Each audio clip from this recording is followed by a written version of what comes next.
Okay, thanks everybody. My name's Alistair Barron. I'm a CRESTxLancaster research fellow. I've, a few months ago, well nearly a year ago now actually, started a 4-year fellowship here at Lancaster in the School of Computing and Communications. My email address is there on the slides if you want to email me about anything, or if you really want to, you can follow me on Twitter. My handle's there, although recently it's just a lot of pictures of my cat, but you're welcome to follow me if you like. So today's talk that I'm going to give, the majority of it, at least, well, all the first half and probably a bit more, is going to be talking about a paper that was published in this magazine, and there's a couple of copies that I have spare here, so if anybody wants to, there's lots of interesting papers in there, so if you want a copy, just take it from there. I'll leave them on there for you. This is a paper that was published a couple of months ago now in the IEEE Computer magazine. So this work was co-authored with Vase, Paul, Corinne here at Lancaster, and also Phil and James, who are now part of ISIS Forensics Limited, who are commercialising some. This is a spin-out company based in KBC here in Fort Lab. So if you're interested in that, you can go and have a look at their website there. So I'm going to talk about this paper, and then I'll talk a bit about my current work that I'm doing that follows on from this and work going forward.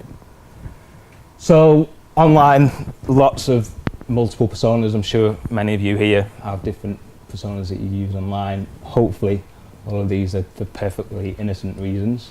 So you might have privacy concerns, you might lie about who you are on Facebook, so you can kind of try and hide who you are.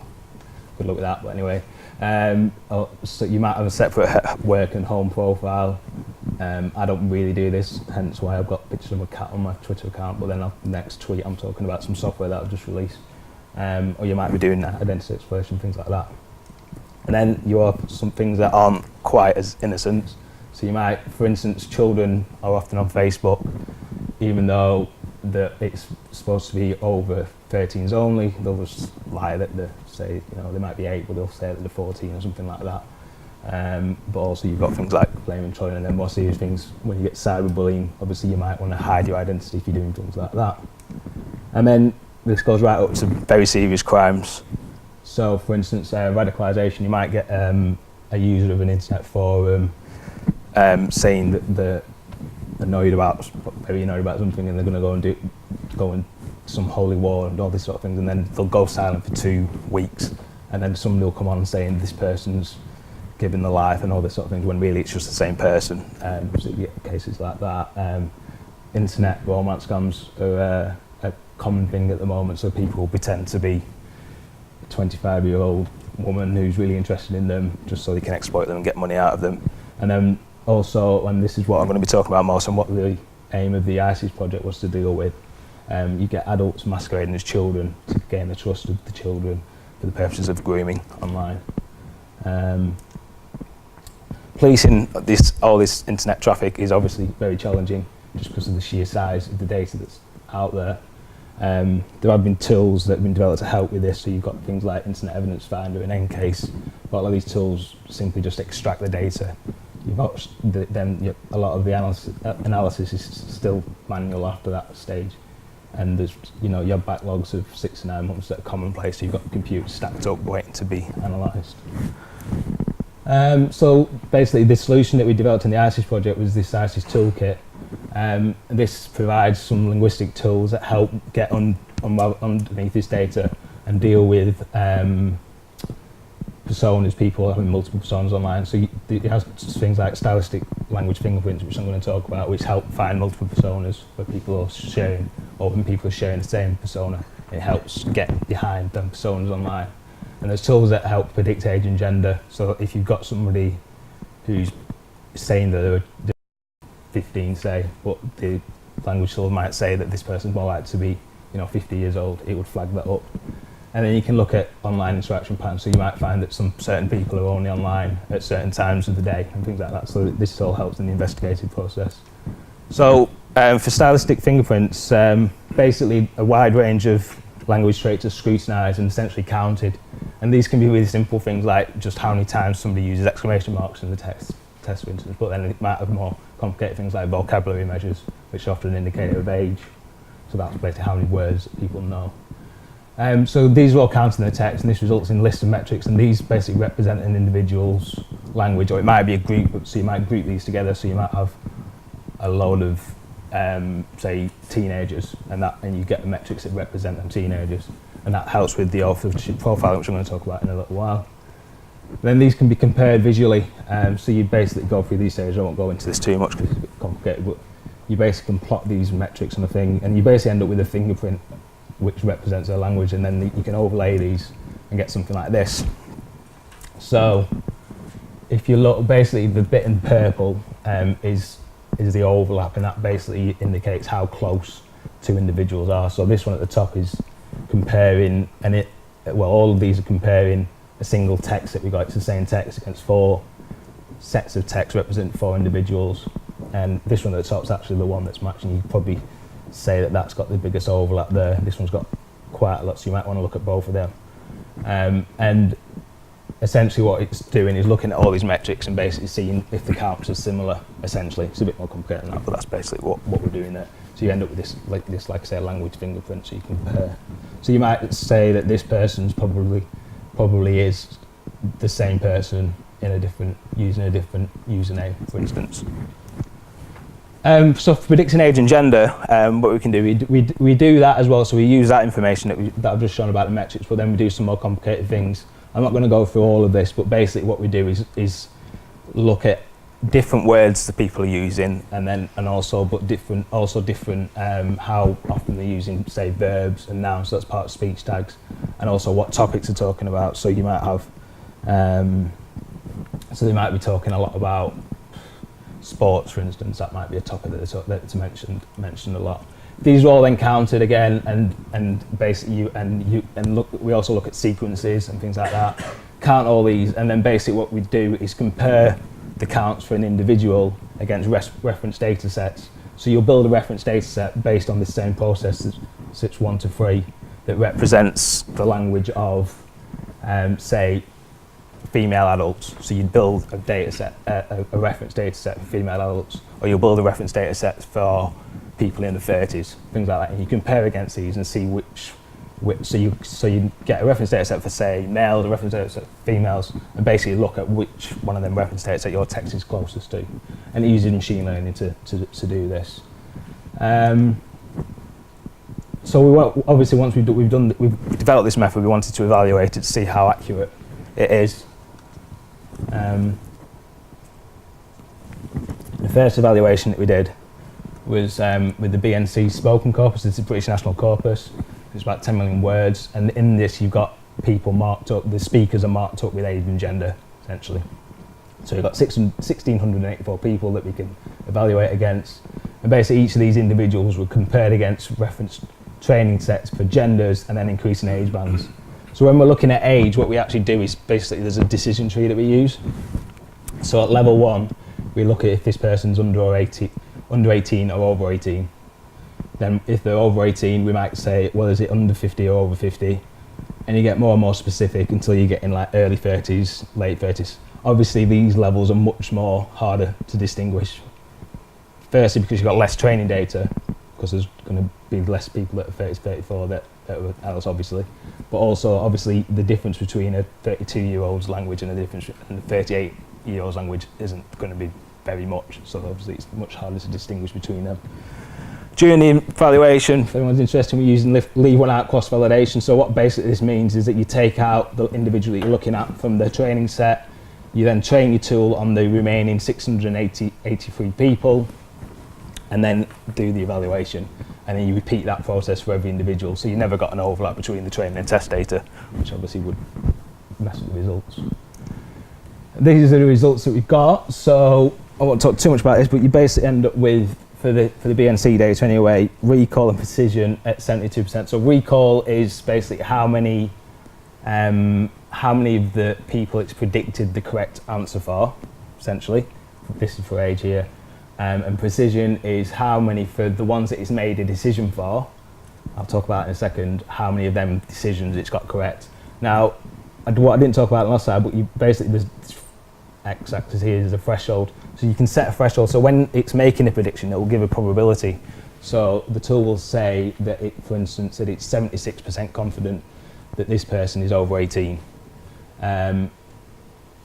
What you can do is set a threshold and say if that confidence level is above a certain percentage, then take that decision. Otherwise, just mark it as unknown and just say you're not going to make a decision on that.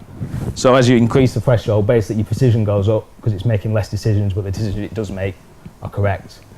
Obviously, if you look at a more specific age so this is like looking basically if somebody's late teens or early teens, or for adults, I think it's under 50 or over 50. Obviously, that's much less accurate. It's also making less decisions. But obviously that's more difficult to do, and the baseline that you're looking for is much lower as well. So that's that. And for gender, I won't go too much into that, but you're getting about 68% accuracy with gender. So obviously the BNC that we did, the BNC evaluation is just when people aren't lying about their age at all. They're just, there's no reasons to say not be talk in the way that they say they are. What we're going to look at is if people are using deception techniques to hide their age. So what we did, we went into a couple of schools and basically we used the children as subjects in some experiments, and we did Turing tests like experiments. So if you don't know what a Turing test is, basically it's somebody talking to a computer, and the computer will pass the Turing test if they can convince that person that they are a human, essentially. Here, basically, you've got adults trying to convince the children that they are actually they are children. So the people are talking to, half the people behind the scenes, so these people are in a different room, half of the people they're talking to are just people the same age as them, and half of them are adults pretending to be the same age as them. These adults are normally teachers or people like that. When we asked them after this chat experiment, so they're just chatting on a normal chat room, only 18% correctly identified whether they're chatting to an adult or child. So that's quite worrying. Basically, they had no idea if they were chatting to an adult or child. They're a bit better at gender, but even so, it's not much better than guessing, really. So we're getting it wrong, basically, more time than chance. A lot of the time, they just presume they were talking to a child because the person said they were a child. Simple as that. So we did the same evaluation as we did with the BNC data, and the results are actually better here. So with this data, we were able to get accuracy levels approaching 85% in terms of detecting whether the person was a child or an adult pretending to be a child.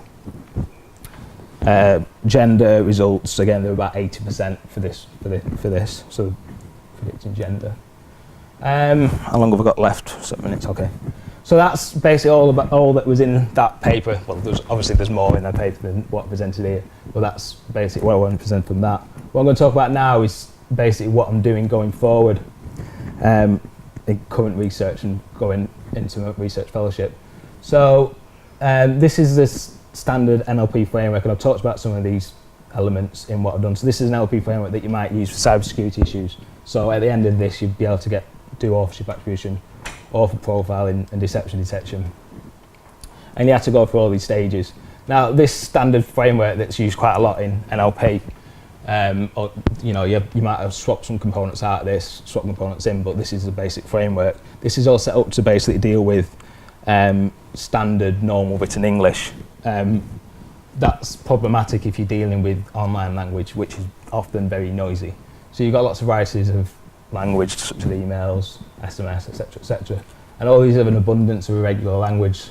So you get abbreviations, you get textisms and things like that, typing errors. And also a lot of this data is multilingual. Not so much in England, but certainly in the rest of Europe, often like English is used as a lingua franca, so you'll get mixes of languages, and then in some parts of the USA you'll get things like Spanglish, a mixture of English and Spanish and stuff like that. So they're obviously much more difficult to deal with than the standard written, generally English. There are tools available for dealing with German and dealing with Spanish and all sorts of other languages, but not necessarily when you've got multiple languages in the same text. So the effects of this noise, especially my previous research was actually looking at the effects of this noise from historical data. And historical language, so this is like Shakespeare's language essentially, has a lot of problems as well. So you've got OCR errors in there for start, if the text has been scanned, but then also you've got basically historical spelling variation. Basically, there wasn't seen the need to spell things in the same way. The first dictionaries weren't published until like the 1700s. So text before then, there was just had basically a mess of spelling, like you'll see in online data. And this has a massive impact on these NLP techniques that I was talking about. So part speech tagging, for instance, this graph just shows the difference between if you have text that hasn't been normalised, so the spelling's been basically modernised, you get a big decrease in the accuracy of part speech tagging, and all of this has a knock-on effect on the later analysis. So if you're doing authorship attribution based on rubbish part speech tagging, obviously that's going to affect your results. But this spelling is actually useful as well when you're doing the analysis.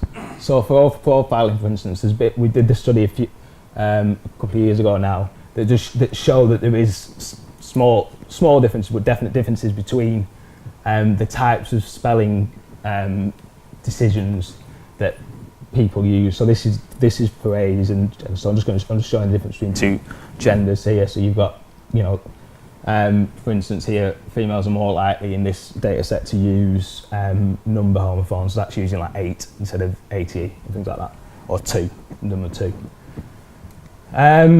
Dealing with multilingual data, so this is the later part of my fellowship, but basically this is obviously if you want to produce these tools that can be used in global settings, you can't just deal with English. But also, as I said before, you've got a lot of code switching there, so you'll get an English sentence with a Spanish word just dropped in. So you need to be able to deal with that sort of thing so your tools are accurate. So this is basically what we're aiming to get to. Now, the things that have been added here, this is basically what we're hoping to add. So we've got language ID here, so that's identify the language. That's quite a well-researched area, but not necessarily with when you've got code switching in language, so that's something that needs to be dealt with. And then orthographic normalisation, basically we're developing the tools that we develop for normalising language to deal with online Twitter data, for instance, and SMS data and things like that. So that basically, once you've done that orthographic normalisation, everything after that is then much more accurate, essentially. But also, what I've added here is the spelling trends. So when you do this normalisation, you basically can extract a list of spelling trends. So you might extract that somebody often drops a G at the end of a word, and that would be a spelling trend. Or somebody uses the number 2 instead of TO, that would be a spelling trend. So you can use these basically in your features, and these features feed into the machine learning, which feed into the classifying whether somebody's male or female, or adult or child, etc., etc. So this should be more accurate after you've got this. And early signs are saying that this is actually true, that this is more accurate. The colour coding here is basically to do with how easy or how much adaptation you need to do for different languages. So a lot of this is actually green, which means that you don't need to do much adaptation, but all of these steps here rely on this being accurate. So this annotation stage basically needs a lot of customising. Semantic annotation especially, you need to customise this for each individual language essentially.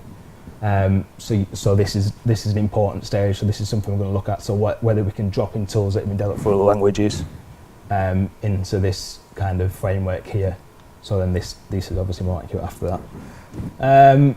So just to sum up, I've got a minute left, which is quite good for me. Basically, so the exploitation of digital personas is something that cybercriminals use a lot, especially for things like online grooming. I've probably all seen all the cases on, in the news about things like that. So basically, law enforcement needs to keep up with this and develop tools that help to uncover these multiple personas. One thing I've not mentioned, but is an issue here, is that so if people are using these tools, using multiple personas for perfectly innocent reason, obviously these tools will also kind of impact on their privacy, and this is an issue that we need to think about. But this has been done already. So, for instance, on Twitter, Twitter already detecting the gender of people, so they can target their advertising to them people. Whether that's a good thing or a bad thing, it means you get more relevant adverts, I suppose. But there are privacy issues there. So, and basically, this linguist analysis we're doing was never going to be 100%. So, at this early stage, we're only getting like 85% accuracy.